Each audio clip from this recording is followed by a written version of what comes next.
मैं डॉक्टर के पास जाने के लिए तैयार हो गई। वो मुझे डॉक्टर के पास ले गई, जिन्होंने मेरे कुछ टेस्ट किए और फिर डॉक्टर बोली, तुम्हारा अल्ट्रासाउंड करना पड़ेगा। बिना चेकअप के रिजल्ट देखने में कुछ नहीं कह सकती। थोड़ी देर बाद एक लड़की आई। उसने मुझे लिटाकर मेरा अल्ट्रासाउंड किया और फिर मुझे वापस भेज दिया। तब तक मेरी सांस डॉक्टर के पास बैठी रही। डॉक्टर शीतल तो बहुत खुश लग रही थी, मगर फिर उन्होंने मुझे बाहर जाने को कह दिया और कहने लगी, तुम्हारी पर्ची बना रही हूं, तुम बाहर जाकर बैठो। मेरी सांस अंदर ही रह गई। शायद वो बड़ी थी, इसलिए उन्होंने उन्हें बाहर ना भेजा। काफी देर इंतजार करती रही। फिर मेरी सांस ने मुझे अंदर बुलाया। मैं अंदर आई तो डॉक्टर का चेहरा उतरा हुआ था। मिस माया, क्या आपको बचपन में कोई चोट लगी थी? नहीं डॉक्टर, ऐसा क्यों कह रही हैं? इसलिए कि एक बुरी खबर है। वो क्या है? मैंने परेशान हालत में पूछा। वो ये है कि आप कभी भी मां नहीं बन सकती। आप बच्चे पैदा नहीं कर सकती। ये एक पैदाइशी नुक्स है जिसके बारे में आपको विस्तार से नहीं बता सकती। बस इतना कहूंगी कि आप में बच्चा पैदा करने का सिस्टम मौजूद ही नहीं है। डॉक्टर की ये बात सुनकर मेरे तो अंदर जैसे कुछ मौजूद ही नहीं था। ऐसा लग रहा था जैसे मैं बेजान हो गई हूं। मैंने सोचा नहीं था कि जिंदगी इतना बड़ा धोखा कर देगी मेरे साथ। मैं वहीं बैठकर रोने लगी। मेरी आंखों से टप टप आंसू बहने लगे। मैंने विक्रांत से मोहब्बत की शादी की थी, लेकिन अब वो बस माँ की सुनते थे। वो कहते थे, मेरी माँ जो कहे उसे हर हाल में मानना। मुझे लग रहा था कि उस घर में मेरी कोई जगह नहीं बची। अब जब मैं औलाद ही पैदा नहीं कर सकती, तो फिर मेरी जैसी औरत का विक्रांत की जिंदगी में क्या काम? उनकी माँ को तो बच्चों से मोहब्बत थी। मैं वहीं बैठकर रोने लगी। दिल चाह रहा था कि जमीन फट जाए और मैं इसमें समा जाऊं। ये आंख हमेशा के लिए बंद हो जाए। रो रो कर मेरा दिल हल्का हुआ तो सांस ने तसल्ली दी, बेटी फिक्र क्यों करती हो, मैं तुम्हारे पति को कुछ नहीं बताऊंगी। सांस के इस रवैये पर मैं हैरान रह गई। वैसे तो वो बहुत बुरी औरत थी, मगर आज उनका रवैया कुछ अलग था। फिर कुछ समय बाद बोली, अगर तुम कहो तो मैं तुम्हें एक बाबा के पास ले जाऊं। जानती हो, बाबा जी के पास जितने भी बांझ औरतें जाती हैं, उनके साथ भी कुछ ना कुछ ऐसा होता है जो बच्चा पैदा नहीं कर सकती, या फिर बच्चे मरे हुए पैदा होते हैं। उनकी दवाई से सब ठीक हो जाता है। वो सिर्फ 7 गोलियां देते हैं बेटी, और उससे मानो तुम्हारे घर में खुशखबरी पक्की। डॉक्टर लोग तो झूठ बोलते हैं, इनको तो बस पैसा कमाना है। इस डॉक्टर का ख्याल था कि मैं तुम्हारा महंगा इलाज करवाऊंगी, तभी ये ऐसी बातें कर रहे हैं। मगर तू फिक्र ना कर, मैं तुझे बाबा के पास ले जाऊंगी। देखना, तू उसकी गोली खाकर एक नहीं कई बच्चे पैदा करेगी। सास की बात सुनकर मैं खुशी से खिल उठी। उन्होंने बताया कि पायल को भी उन्हीं के पास लेके गई थी। उस बाबा ने 7 गोलियां खाने के बाद वो उसी महीने गर्भवती हो गई थी। मेरे दिल में उम्मीद की किरण जाग उठी। माँ जी ने कहा, शाम को चलेंगे बाबा के पास। मैंने कहा, ठीक है माँ जी। मैं बेचैनी से शाम का इंतजार कर रही थी। शाम हुई तो माँ जी ने मुझे एक चादर ओढ़ने को कहा। हम लोग दोनों बाबा के उस ठिकाने पर पहुंचे तो मैंने देखा बाबा के पास वाकई कई औरतें बैठी थी, और मैंने उसमें से 2-4 औरतों के साथ बात की है तो पता चला कि वो बाबा की 7 गोलियों से ठीक हुई हैं और उनके बच्चे भी पैदा हुए। ये सुनकर मेरी तो सारी फिक्र गायब ही हो गई। जब इतनी औरतों का इलाज हो चुका है, मेरी तो शादी को अभी 2 महीने ही हुए हैं। खैर, मैं बाबा के पास गई तो उन्होंने मुझे इशारे से नीचे बैठने को कहा और फिर मेरे सिर पर हाथ रख कुछ पढ़ने लगे, और फिर 7 गोलियां मुझे देकर, बेटी ये गोलियां पाबंदी से खा लेना, इनमें से एक भी छूटने न पाए, और हाँ, साथ में जो मंत्र मैं तुम्हें बता रहा हूँ वो जरूर पढ़ना।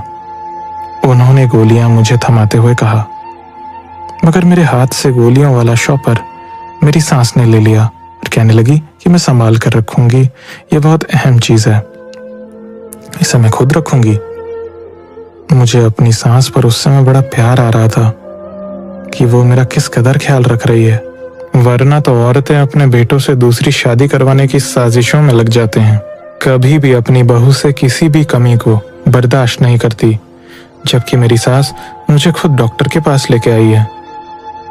और घर आकर मेरी सास ने मुझे एक शॉपर थमा दिया जिसमें सफेद रंग की छोटी छोटी गोलियां थी, और ये गिनती में 7 गोलियां थी। फिर कहने लगी, मैं रोजाना रात को तुम्हें दूध ला कर दूंगी, तुम दूध के साथ ये गोलियां खा लेना, और खबरदार इसके बाद बिस्तर से मत उठना, सीधे सो जाना। जानती हो ना दवा के असर के लिए सोना जरूरी है। जी समझ गई। मेरी सांस कमरे से चली गई तो मैं भी सोचने लगी कि भगवान ने मुझे कितनी अच्छी सांस दी है, जो बिल्कुल माँ जैसी है।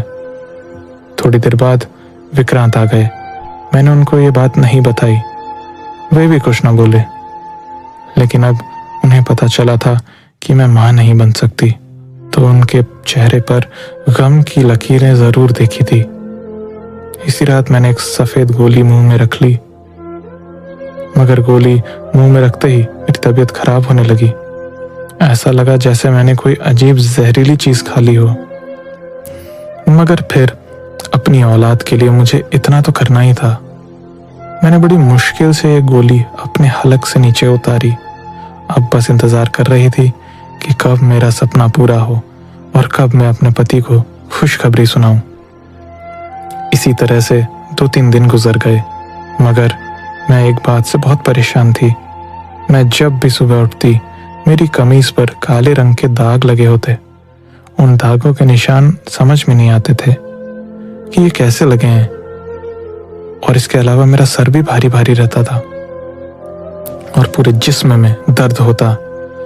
जिस चीज ने मुझे परेशान करके रखा था, मगर मैं अपनी सास से कुछ ना कहती थी ताकि ये दोबारा मुझे किसी डॉक्टर के पास ना ले जाए। वो मेरा बहुत ख्याल रखती थी।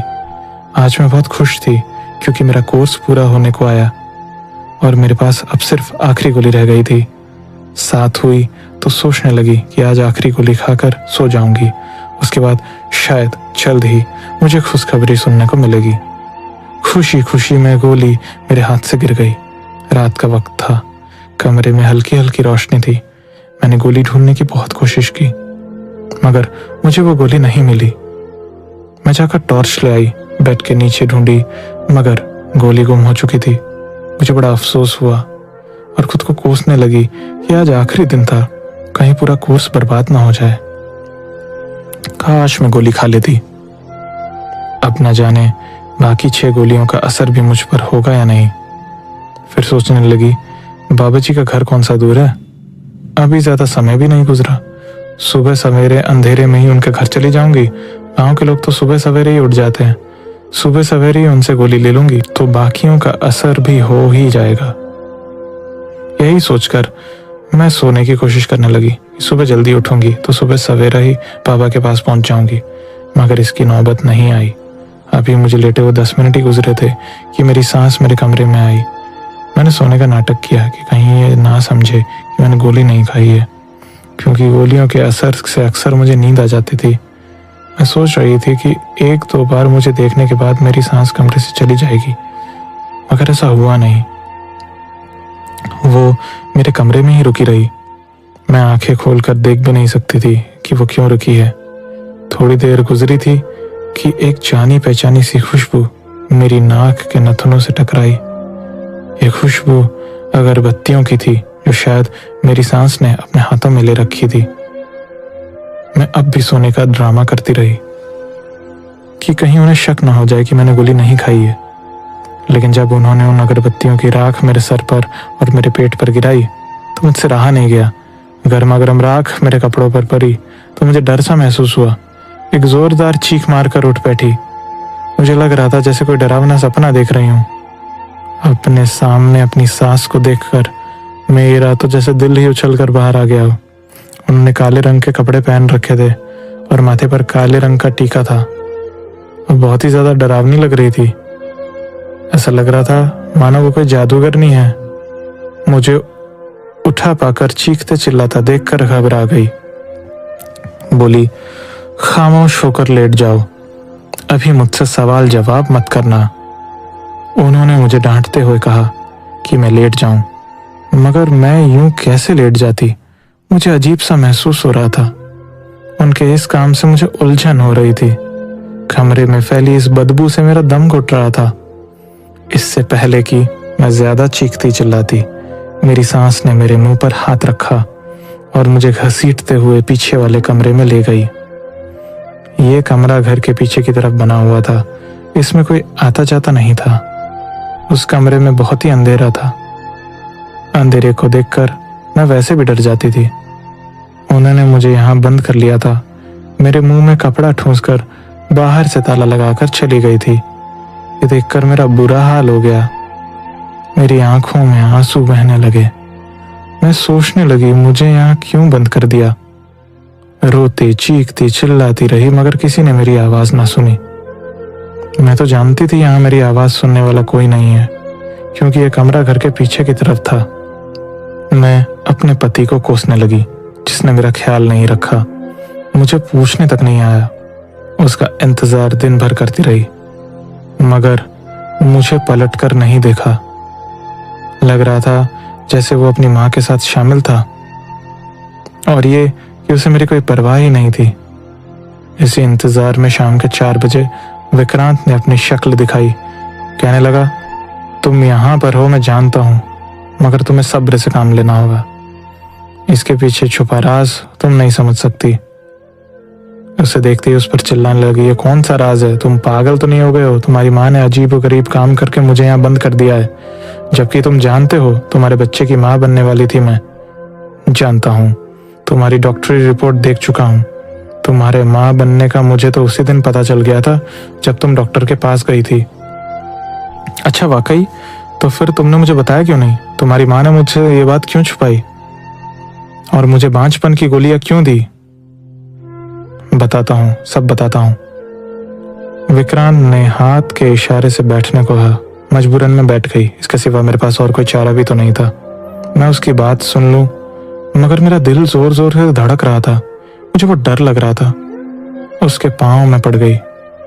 ऊपर वाले के लिए, विक्रांत पहले मुझे यहाँ से निकालो, इसके बाद तुम्हें जो मर्जी कर लेना। यहाँ मेरा दम घुट रहा है। घबराओ मत, मैं तुम्हारे साथ हूँ, विक्रांत ने मुझे तसल्ली दी। अब मेरी बात ध्यान से सुनो। विक्रांत ने मुझे राजदार अंदाज में बताया, मेरी माँ को तो तुम नहीं जानती हो, वो बहुत अच्छी औरत है। बहुत सी औरतें माँ से इलाज करवाने आती हैं और वो सभी का मुफ्त इलाज करती है। शायद तुम इस बात को नहीं जानती, क्योंकि माँ ने आजकल ये काम कम किया है। मगर माँ को अच्छी तरह जानता हूँ। ये लोगों की मदद करती हैं, खासकर बांझ औरतों की। ये चाहती हैं कोई औरत उनके दरवाजे से खाली न जाए। जैसे वो बाबा है ना, वैसे ही बनना चाहती है, और उसके लिए उनको एक मंत्र का उच्चारण करने की जरूरत है। उन्होंने जब मेरी शादी तुमसे करवाई तो मुझसे वादा लिया था कि मैं अपनी मर्जी से शादी तो कर रहा हूँ, मगर शादी के बाद उन्हें तुम पर इस काम को करने की इजाजत दूं। बस इसी की वजह से मैं तुमसे बात नहीं कर सकता, क्योंकि उन्होंने मेरी बात मानी थी।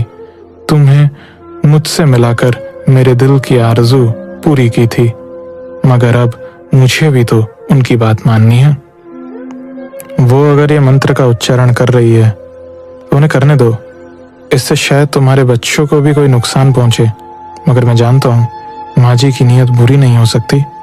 वो बाकी औरतों की मदद करना चाहती हैं।